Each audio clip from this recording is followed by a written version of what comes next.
Alright, so I'm back, and today we're going to take a look at the Mafex Ironman figure. And, you know, I've been wanting to look at this for a little while. It's just one of those... it's hard for me to get in the mood to just look at one figure. And up until last night, I've only really had a couple figures to look at. But now I've got a whole box of them. I got an order from BBTS, so we got some figures to look at, catch up on. So I was like, all right, let's do the Ironman. I wanted to do the Hammerhead first, which you guys saw the other day or whenever I posted. I have no idea. I just wanted to get him out of the way. So here he is out of the packaging. He's got these little flat pieces here on the sides. They're just kind of there. I don't really like them all that much, but I'm sure they're accurate at some point somewhere. The whole figure has this like gloss finish over it, which gives us a really good look, I think. Just like a really thick yellow, for example, with the gloss paint over it. Just makes them look really Iron Man-y, I guess would be a good phrase. I don't know, it's not like the MCU Iron Man where everything's metallic. But because the comic books, you couldn't really do a metallic color. You just did it like you made it look like it's shiny. That's really all you could do. So let's go over posability. Head is on a double ball peg from the head into the neck, and then there's another ball peg from the neck into the torso. And it's got one of those like slightly bent necks, so depending on how that's angled, he can look either further up or further down. So you go to there, down to there, side to side. All of the wiggle you need out of this. You've got shoulder butterflies. It looks awful, but it does work. So if you need it just a little bit, it's fine. But if you go to extreme, it looks bad. Rotates around.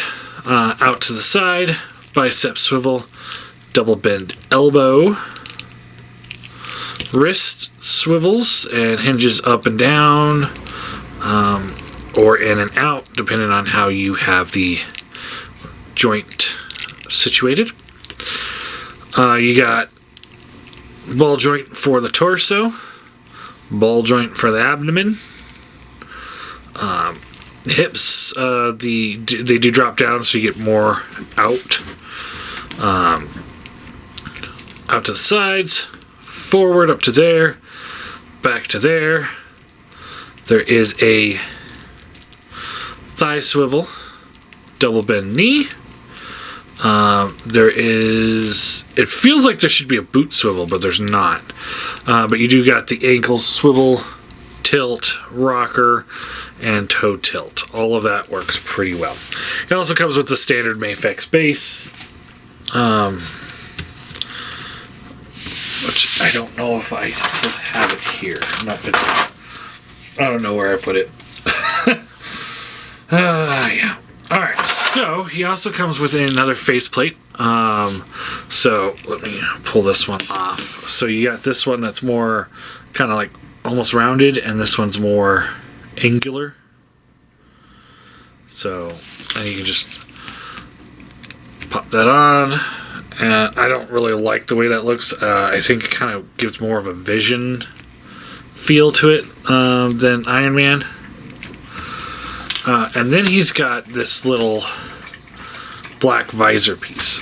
And what that does is you could take this. You can take his eyes out. Do I have a tool nearby?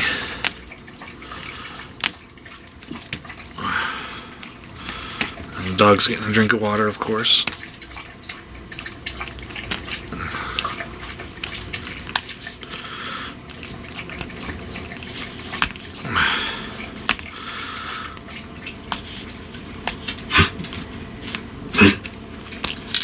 there we go.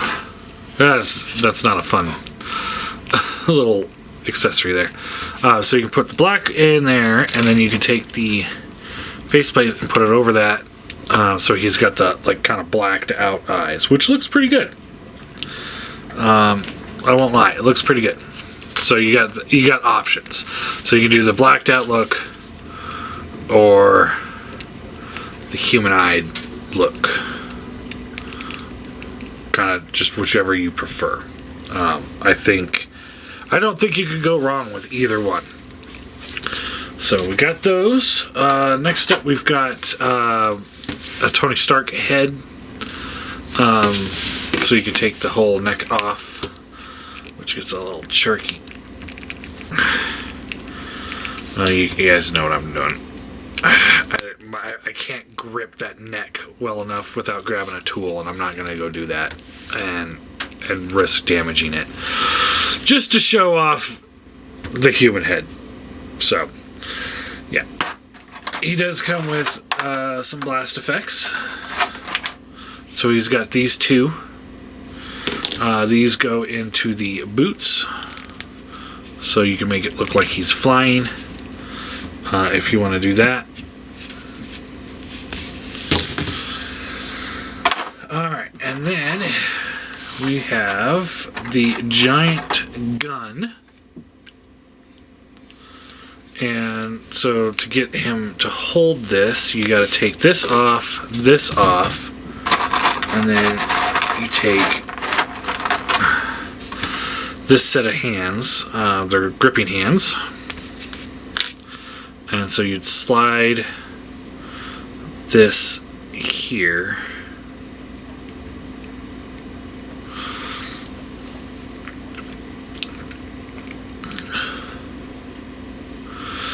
And my hands are not like small enough to really maneuver this very well.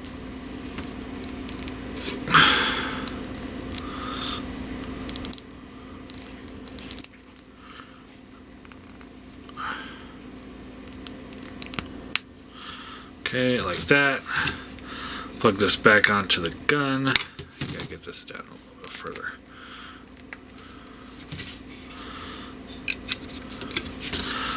Plug this back in, and then all you got to do now is take the hand off, and then you can plug this into the hand that's holding it.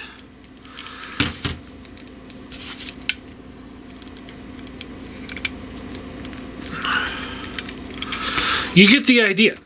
And then he also came with a smaller display base that would go under here to kind of prop that up.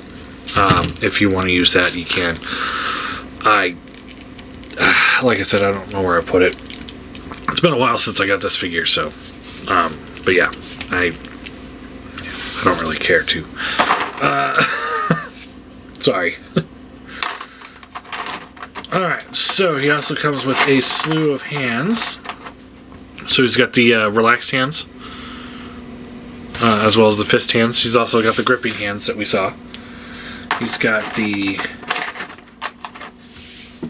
raw hands, like zombie hands.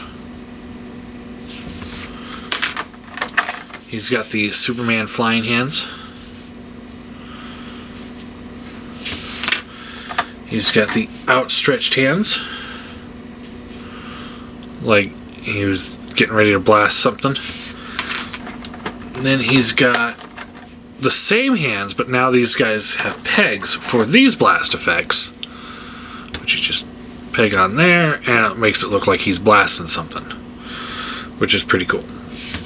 And then last thing he's got is alternate pair of feet with the little roller skate attachments on there, which I'm sure he did a few times in the comics, especially back in the 70s when this guy was big. Yeah. So that is all of his accessories. For size comparison, here he is next to the cel-shaded Spider-Man. So he's a little bit bigger than him, which is pretty accurate, I would say. And a Mafex Spider-Man, which is about the same size.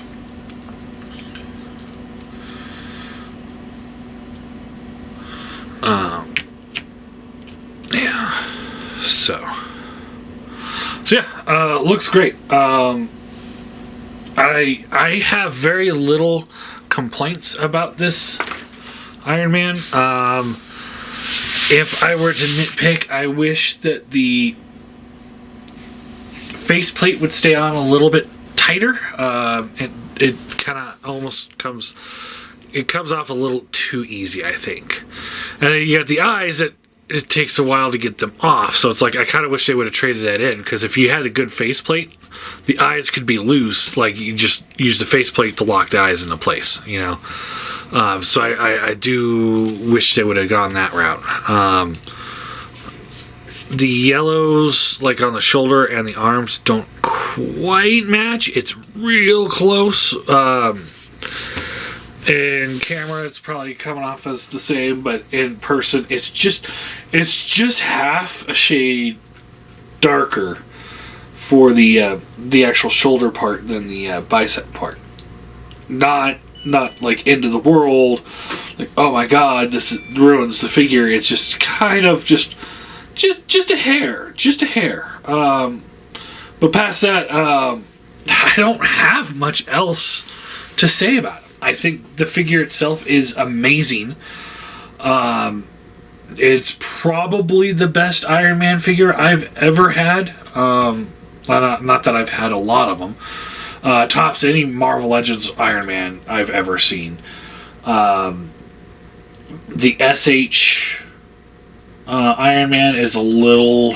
Yeah, it's good, but I think this is better. But I'm more of a comic fan than movie fan when it comes to collecting toys. Sorry, George, the camera there. So all in all, I think it's a really, really, really well done figure from Mafex. It's one of those, I think I've said this before, but it's just like, sometimes they knock it out of the park. And when they knock it out of the park, it's like this, where it's like, man, this is great. And then they have other figures where it's like, what? Like the Wolverine. Like, he's an amazing figure, don't get me wrong. But his QC is just such crap. It's just garbage. So it makes you go like, wow, I spent how much on this thing? I might as well just buy a Marvel Legends at that point. But anyway, yeah, I think it's really good. I'm gonna give him a 9 out of 10. No, I'll give him a 10 out of 10. I think it's a real solid figure. I mean, I have a couple nitpicks, but all of those are just preference things. Everything else on this figure works just so well. Yeah, knocked it out of the park. Yeah, really good figure.